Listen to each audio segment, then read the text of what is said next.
Magandang araw muli mga kaibigan, at mahalaga ang pag-uusapan natin ngayon. Ito ay tungkol sa rules of procedure in administrative cases in Department of Education. So simulan natin mga kaibigan. Una, talakayin natin ang disciplining authority.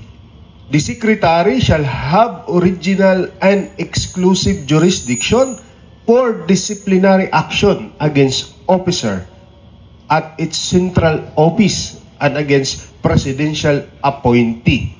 So they are undersecretary, assistant secretaries, regional directors, assistant regional directors, superintendent, and assistant superintendent.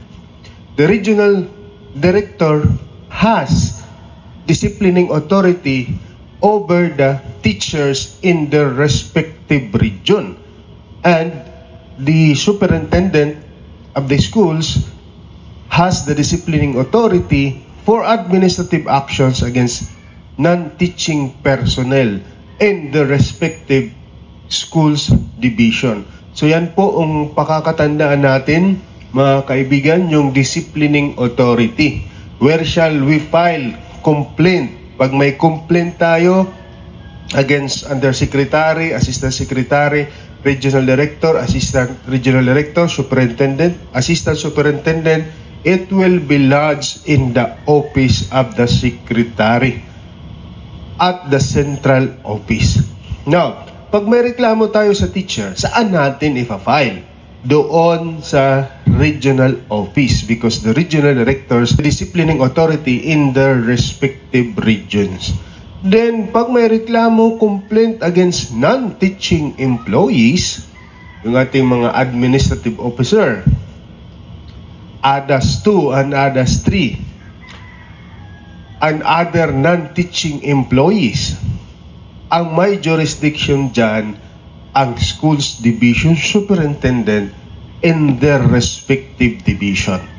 Now, we go to the grounds for disciplinary actions. These are classified into three: grave offenses, least grave offense, and light offenses. What are those grave offenses?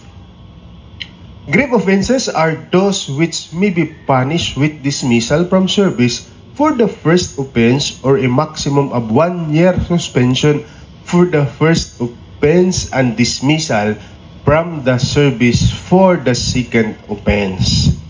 Yan. So, ang grave offenses, ito yung mga offenses na may punishment of dismissal on the first offense and 1 year suspension for the first offense and dismissal for the second offense. So, yung tinatawag dito na offense, for example, if the employee have already case, then it was decided by the disciplining authority that employee was convicted.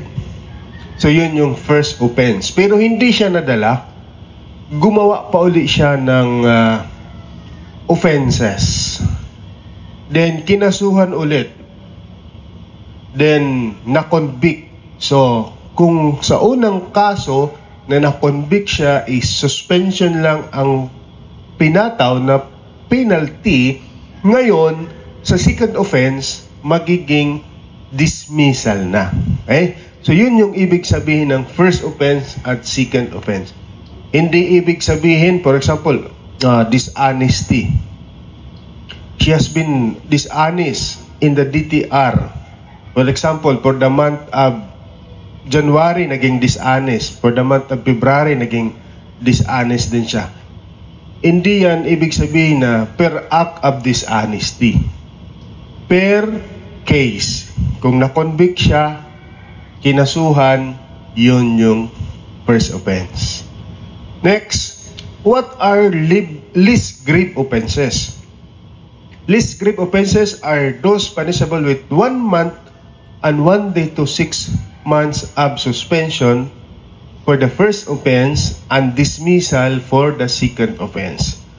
Light offenses are those punishable with reprimand for the first offense suspension up to 30 days for the second offense, and dismissal for the third offense.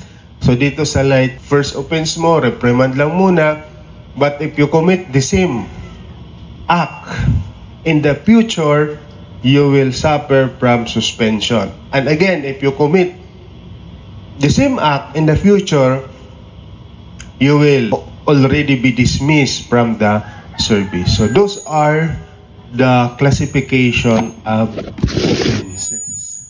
Let us enumerate specifically what are those grave offenses. Number one is dishonesty, the concealment or distortion of truth which shows lack of integrity or disposition to defraud, cheat, deceive, or to betray, an intent to violate the truth. So what are the classifications of serious dishonesty?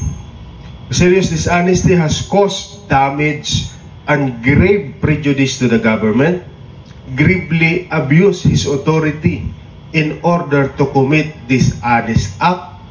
Respondent is accountable officer. The dishonest act directly involves property, accountability, forms or money for which he is directly accountable, and respondent shows intent to commit material gain.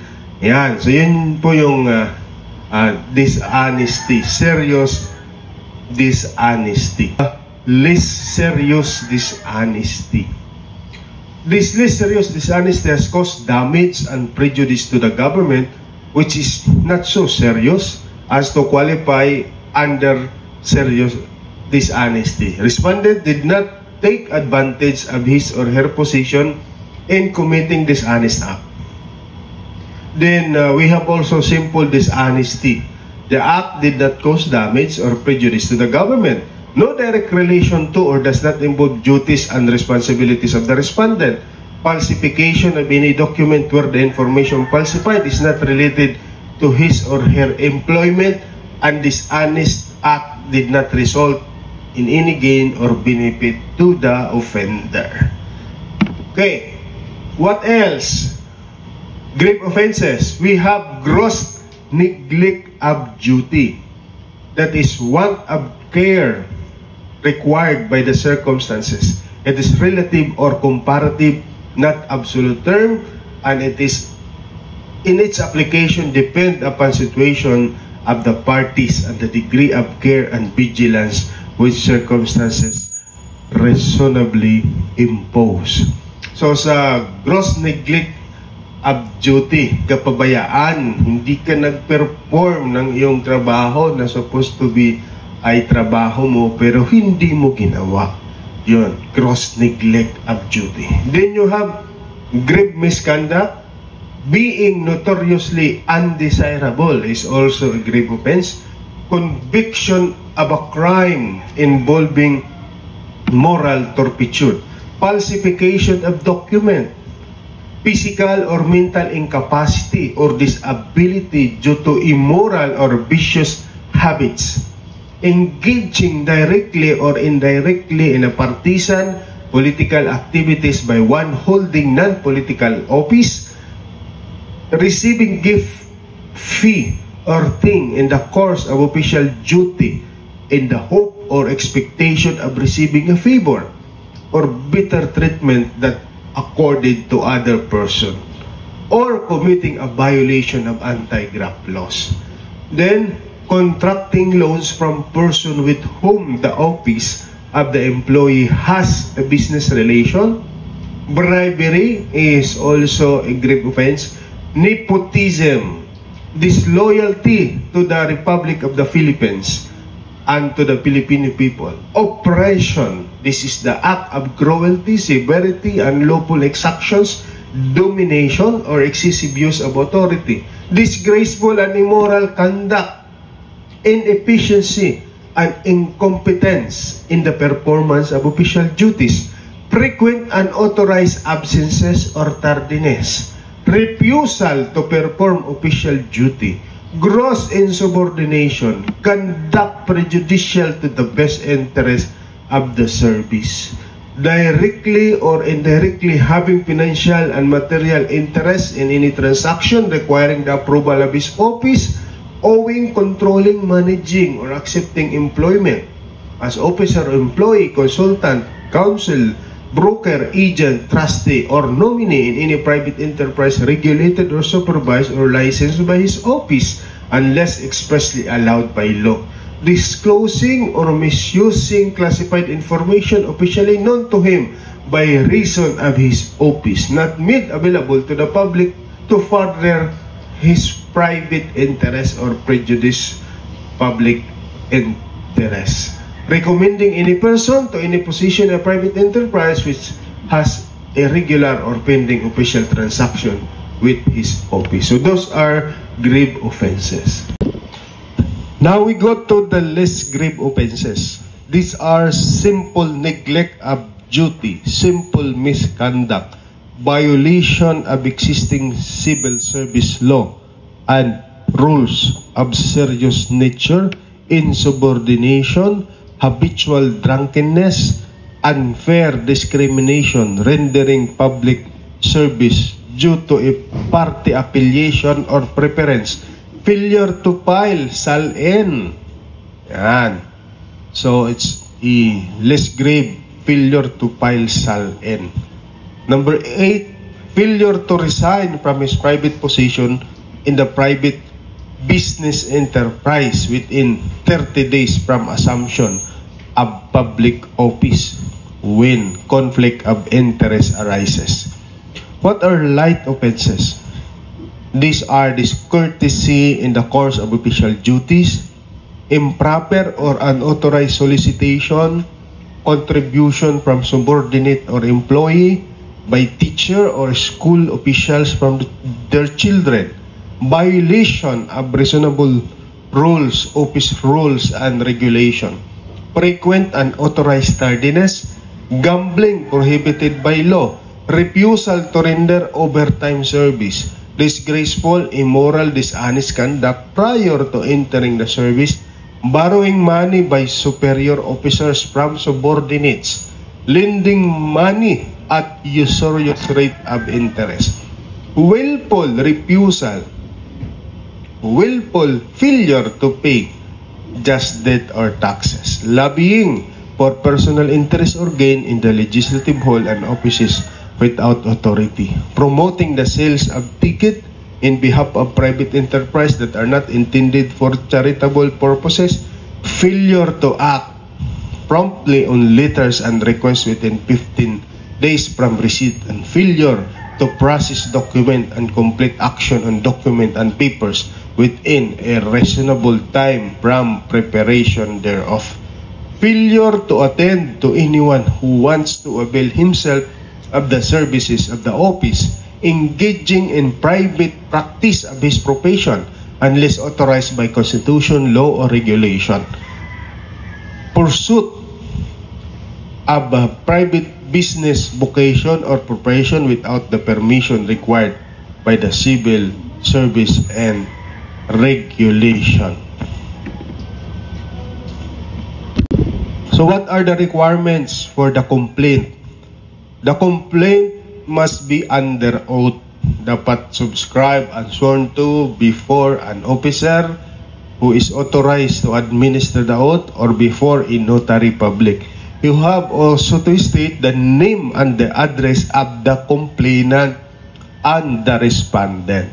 Then you have the narration of relevant and material facts which describe the acts or omission allegedly committed by the person. So you have to remember that it is relevant and material facts only which is related to the acts complaint. Huwag nyo nang ilalagay doon ang hindi naman in relation to the action that you are that you complain against an employee. Then you have to submit or to attach certified true copies of documentary evidence and affidavits of witnesses if any, And of course, attached is the certification or statement of non-forum shopping. The certification and statement of non-forum shopping, this is to prevent anyone or the complainant to file several actions, several suits intended to harass the employee. So, if it will happen that the complainant will file administrative cases in different offices, he will be violating the non-forum shopping rule. So, these are the requirements for a valid complaint. For example, hindi yan nasunod. The complaint may be dismissed. Complainant is anonymous, the complaint may be dismissed, except if the Department of Education will take cognizance of the case and file it motu proprio. Ibig sabihin, the complainant itself is the Department of Education. So, no need to follow these forms. Then, where to file? Nasabi ko na kanina, yung disciplining authority, central office, regional office, and the school's division superintendent. Yung SDS para sa non-teaching personnel. Yung teachers sa regional director, sa central office, sa secretary, pag ASIC, pag USIC, ASIC, RD, ERD, SDS, and ESDS. Now, can you withdraw the complaint filed? Yun yung tanong. Kasi may mga pagkakataon na after you have filed a complaint, nakikiusap yung employee na i-withdraw na lang yung complaint, nagmamakaawa. Ikaw naman na nag-file ng complaint, naaawa ka din doon sa employee. So, can you withdraw the complaint filed? Of course, yes. However, it does not mean that it will result to the outright dismissal of the case or exoneration of the person for any administrative liability, because if there is a merit to the allegations of the complaint, it shall be given due course without the complainant in a motu proprio case. So, because in administrative case, the complainant is just a mere witness. The aggrieved party really is the government, the integrity, and the image of your profession. For example, in this honesty, in filling out the DTR, it's not the principal who is the offended party. It's not the superintendent. It's not the regional director who is the offended party. It is the government who is the offended party, and the complainant is just a mere witness. So, even if the complainant will withdraw the complaint, for example, in this honesty, the employee or the case will prosper because the complainant is just a mere witness. If there are other documents, even without the cooperation of the complainant, if there are other documents attached to the complaint that is sufficient, substantial, to convict the employee for administrative offense, then that case will prosper. Okay, so we continue. What happens to the complaint? So, for example, you are the complainant.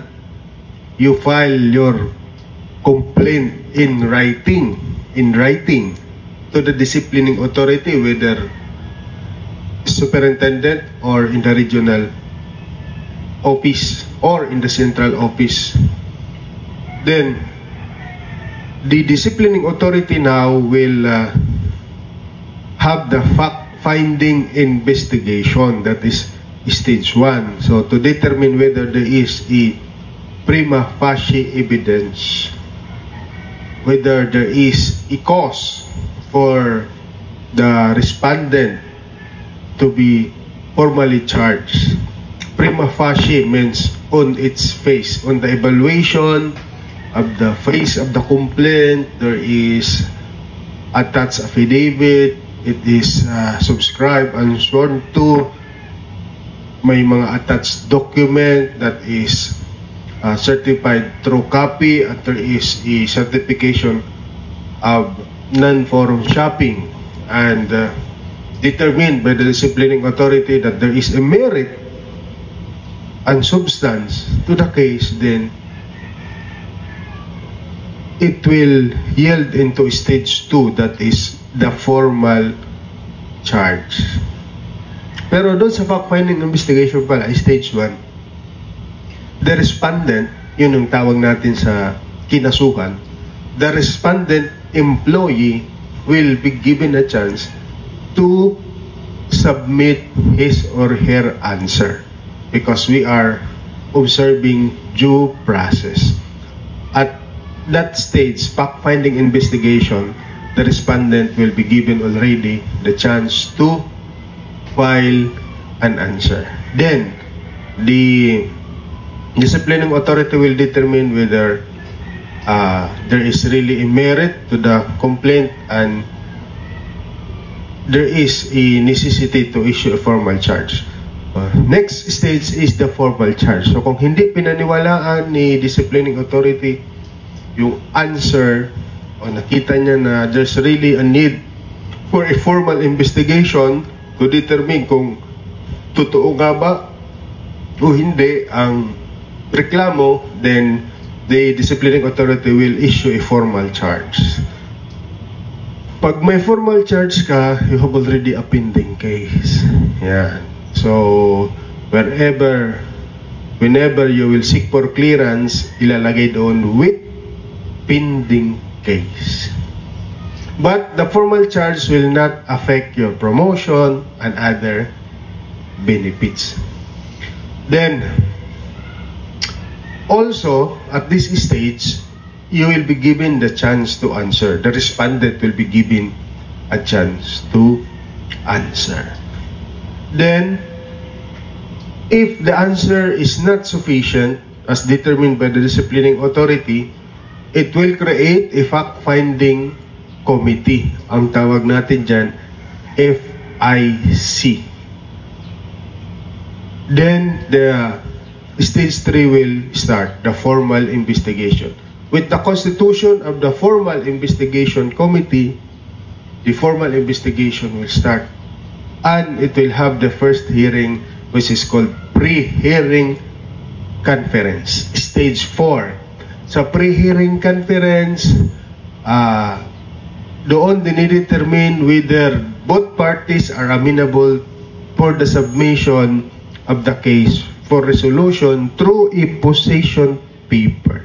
Pag nag-submit ang dalawang party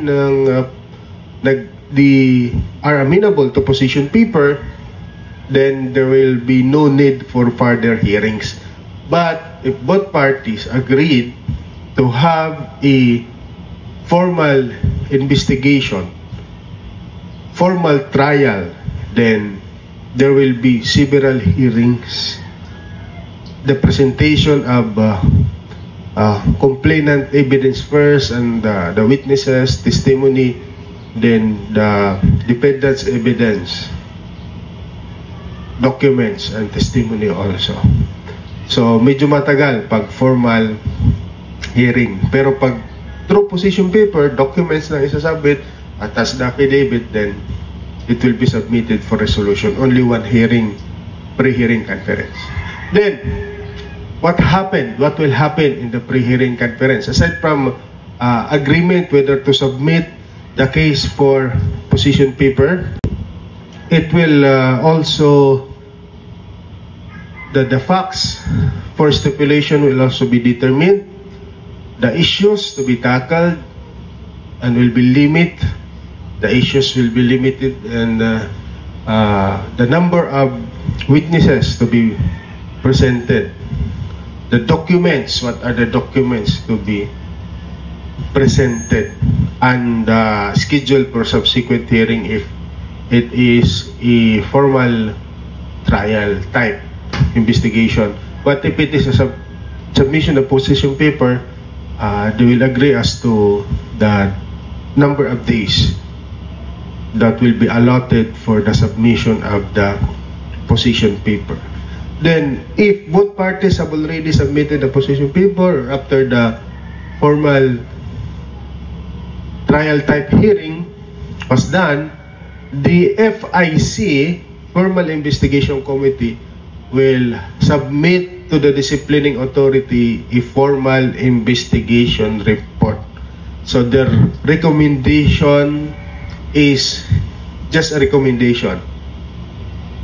The final say is on the disciplining authority.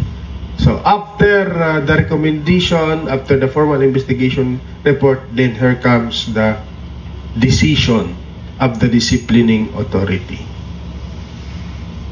So in the formal charge, if the investigator, the legal officer, or any assigned person is able to establish a prima facie case against the person complained of, formal charge shall be issued. Then the respondent must submit answer under oath in not less than 3 days, 72 hours from receipt thereof. Note that additional evidence, sworn statement of witnesses in support of respondent defense may be also submitted. So failure to submit an answer within 5 days from the receipt thereof shall be considered as waiver for the formal and the formal investigation shall commence. Yan. So, hindi nag-submit si respondent employee ng kanyang answer within 5 days, then the formal investigation shall commence with or without the answer. Upon the motion of the complainant or motu proprio, preventive suspension may be issued immediately after a formal charge. So, yung preventive suspension. Suspension not as penalty. There are two kinds of suspension. Preventive suspension, then suspensions as penalty. During the formal charge, service of formal charge, a suspension also may be served, preventive suspension, to the respondent employee. That is to prevent the respondent from the access to the evidence, to tamper the evidence that might be used against him or her. So there is a preventive suspension. Preventive, a maximum of 90 days for deep and administrative cases.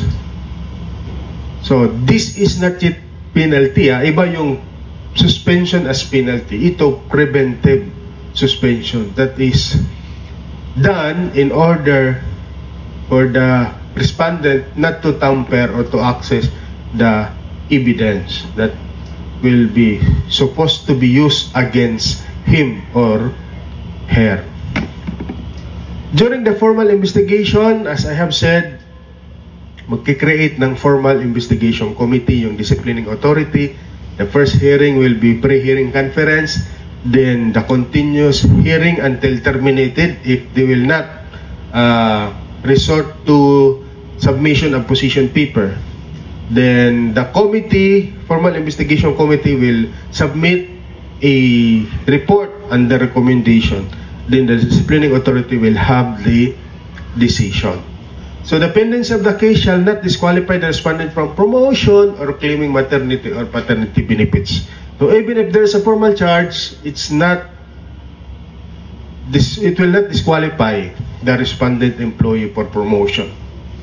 No publicity shall be given to any administrative case against teacher during the pendency of the case. We observe strict confidentiality for all cases. So hindi natin maaring i-publish yung kaso ng employee o respondent employee.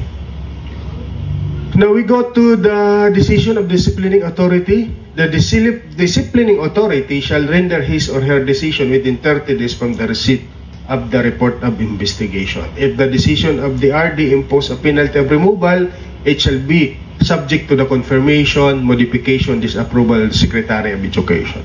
So, if the recommendation or the decision of the regional director is to remove the teacher from service, dismissal from the service, it has with the concurrence of the Secretary of Education. Siyempre, mabigat na penalty yan. So, dapat mayroong confirmation. It may be confirmed, modified, or disapproved by the Secretary of Education.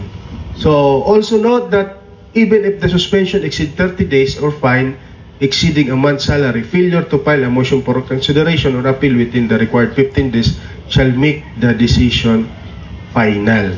So, pag hindi nakapag-file ng motion for reconsideration si respondent, then the decision will be final. Appealing to the regional court, regular court will not suspend the implementation of decision unless a restraining order or writ of injunction is issued. So, kahit mag-file siya ng kaso sa regular court, it will not, the decision will not be suspended.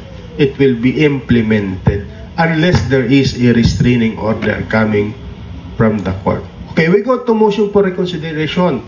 So if a party if the party is adversely affected by the decision, he or she may file a motion for reconsideration or MR to the disciplining authority who render the decision within 15 days based on the following grounds. So dapat yung motion for reconsideration has a ground like new evidence that has been discovered which materially affect the decision.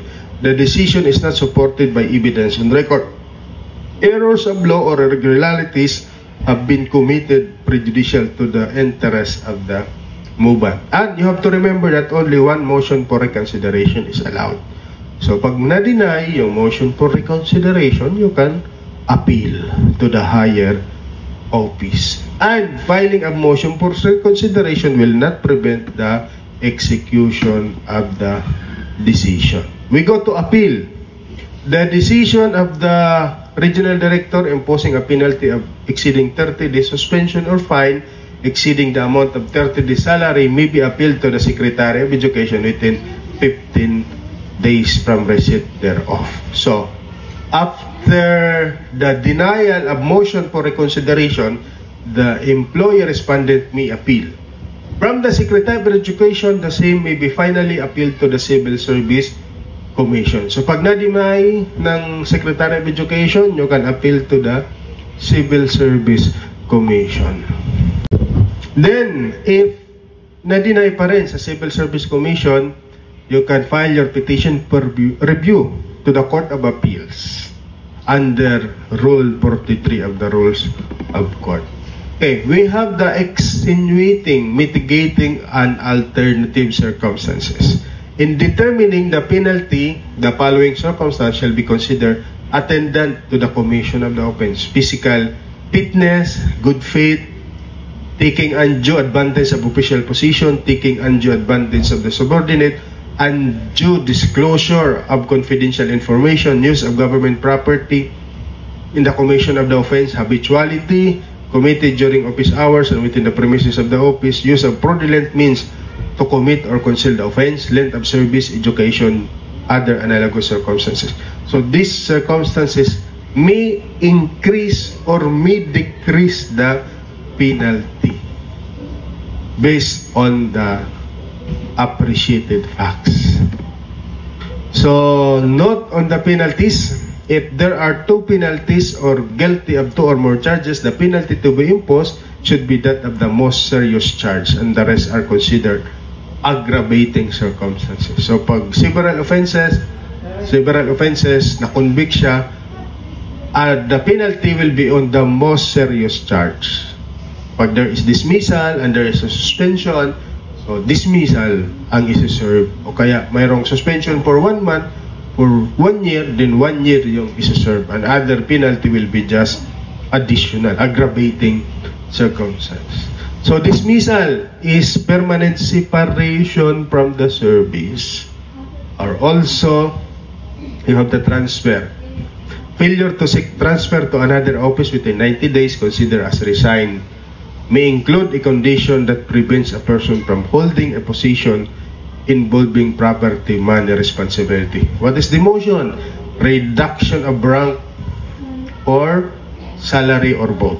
So, penalty may also be demotion. Or suspension, not entitled to all money benefits and including leave credits during the period of suspension. And reprimand does not carry any accessory penalty or temporary cessation thereof. So, reprimand does not carry any accessory penalty. Wala. Hindi niya sasabihin na comes with the reprimand is the forfeiture of benefits. So, reprimand has no accessory penalty.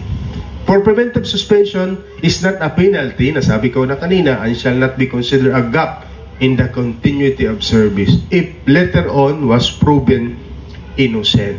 So, if the respondent employee will be acquitted, babayaran siya sa sweldo on the time of the preventive suspension. Because while on the preventive suspension, wala siyang salary. Pero pag na-acquit, na-reprimand, babayaran. Babalik sa kanya yung salary. Maximum of 3 months kung nasuspende siya for 3 months. Administrative accessory to the administrative penalty. Okay, so aside from suspension, dismissal, demotion, and transfer, meron siya mga kaakibat na penalties. For example, dismissal comes with it cancellation of eligibility or forfeiture of retirement benefits, disqualification for reinstatement or re-employment in the government office, and disqualification for promotion. Pwede rin. The penalty is demotion with disqualification for promotion. Then, bar from taking any civil service exam. So, these are accessory penalty. It comes with the penalties. Kasali siya doon sa penalties. Suspension or dismissal with forfeiture of retirement benefits. Yung forfeiture, yun yung administrative accessory. Okay, salamat. Thank you. You can visit us on our Facebook page at Attorney Resty T. Adarayan. Bye-bye.